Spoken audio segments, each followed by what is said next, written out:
What if I told you there's a disease in this country that kills 1 out of every 5 American adults? And what if I told you that the prevalence of this disease amongst our children has more than doubled during the past 30 years? Would you believe me? Well, unfortunately, I would be telling the truth, and that disease has a name. It's called childhood obesity. And my goal of this presentation today is for all of us to learn more about the scope and magnitude of this issue and how we can begin to chip away at such a large epidemic. You see, my goal is for the United States to enact specific legislation in order to address the alarming physical education decreases in our elementary schools, as well as the poor nutritional standards in our elementary school cafeterias. But before I explore the solvency argument, first let's look at how widespread of a problem the childhood obesity epidemic truly is. As I first stated, the prevalence of childhood obesity has more than doubled amongst children over the past 30 years and more than quadrupled amongst adolescents, states Dr. Flegel-Kitt and Dr. Carol Ogden in their article, Prevalence of Child and Adult Obesity in the United States, from the American Journal of Clinical Nutrition in 2014. That same study also found that 1 out of every 3 American children is battling either obesity or they're overweight.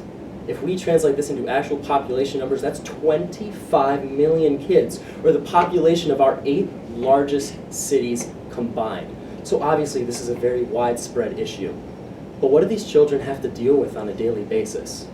First of all, there are the obvious health risks, as there is a 70% more likely chance that they are dealing with at least one symptom of chronic heart disease, as found by the Journal of Pediatrics in 2007. And also, if a child is either overweight or obese, they are 70 to 80% more likely to be overweight or obese as adults, as found by Dr. Chumula Guo in his article from the American Journal of Clinical Nutrition in 1999. And as I stated before, 1 out of every 5 American adults dies specifically because of obesity, as found by the impact of obesity on U.S. mortality levels in the American Journal of Public Health. So picture the 5 kids that mean the most to you in your life. Maybe they're your children, maybe they're neighbors, campers, relatives. Really understand the magnitude of what I'm talking about here. And if the loss of life and the loss of quality of life is not enough, then understand that we're also spending $147 billion combating this issue every year, as stated by Eric Finkelstein in the Annual Medical Spending Attributable to Obesity in the United States, as found in the Health Affairs Journal in 2009. So, what's to blame for such a large and persistent issue in our culture? Well, it's really a twofold problem. You see, first, it's lack of physical exercise, and second, it's poor nutritional habits. So let's begin with lack of physical exercise. You see, only 36% of kids in the United States actually receive the recommended amount of 60 minutes every day of exercise, as found by the Forum on Child and Family Statistics back in 2007. You see, many of their habits when it comes to studying, forming relationships with people, and exercise habits, those are formed in our elementary schools. So I don't think it's very shocking then to find that only 3.8% of all of our elementary schools actually offer physical education classes on a daily basis. This was found by the American Heart Association in 2011.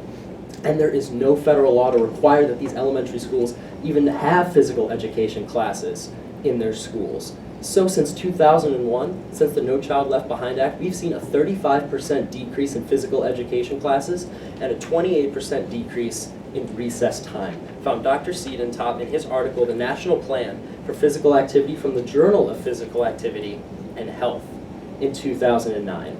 But you see, that's only half the problem. The other half of the problem are poor nutritional habits. You see, food deserts is a major problem in our country, as 23.5 million people do not live within a 5-mile radius from grocery stores or healthy food options, as found by the USDA in their 2010 study on the issue.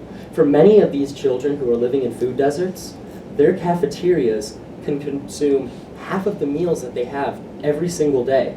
In order for them to establish healthy eating habits, those healthy foods need to be present to them in their elementary schools.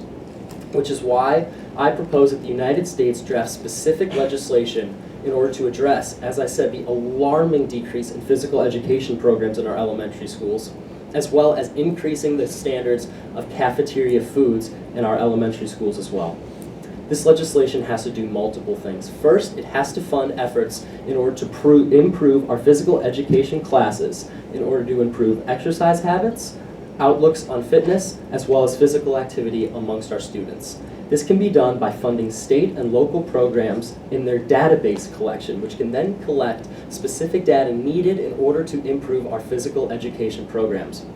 Also, we need a week-long orientation and training module for our physical education teachers so that they are more prepared to teach these physical education classes. And in order to increase demand for our physical education teachers, we will increase their salaries by $10,000 every single year.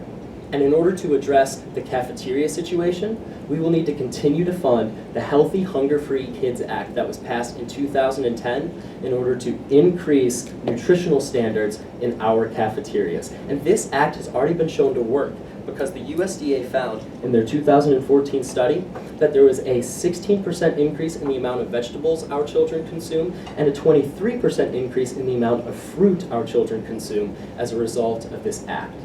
So now you might be asking yourselves, well, how will we pay for all of this? I propose that we use a 10-cent tax on all alcoholic beverages. Alcoholic beverages are a major part of the adult obesity crisis in this country, so it only makes sense to tax that product. And it has been shown that this would work in order to reduce alcohol consumption, as found by Randy Elder in his article, The Effectiveness of Tax Policy Interventions in Alcohol Consumption, from the American Journal of Preventive Medicine in 2013. Now, you might be asking yourselves, well, how much money would this specifically raise? Taking the numbers provided by Philip J. Cook in his book, Paying the Tab, about the average number of drinks an American adult consumes per week, multiplying that by the number of weeks out of the year, and then multiplying that by the number of legal American adults who can drink in this country, and get this, we consume 120 billion alcoholic beverages every single year. So if we were to able to tax every single drink 10 cents, that would raise $12 billion that we could use to fund this program. So how will we spend that money? First, let's talk about raising physical education teachers' salaries in order to increase demand for that position. There are currently, according to the nation's report card, 88,565 elementary schools in this country. If there were 2 physical education teachers in every one of those schools, that would be 177,130 physical education teachers. If we were to raise their salaries by $10,000, or according to the nation's report card, a 20% increase from their average current salary, that would accumulate to $1 billion. That's only a 12th of the budget that we have raised from that 10 cents tax on alcohol.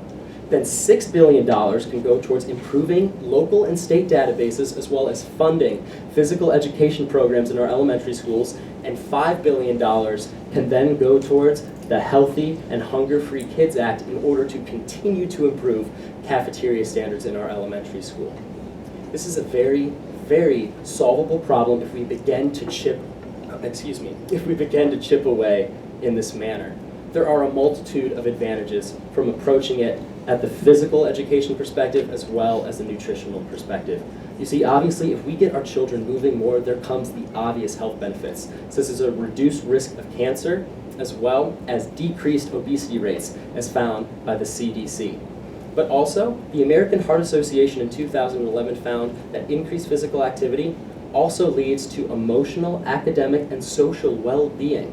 And as I said before, the Healthy Hunger-Free Kids Act has already increased the consumption of fruits and vegetables amongst our elementary school children.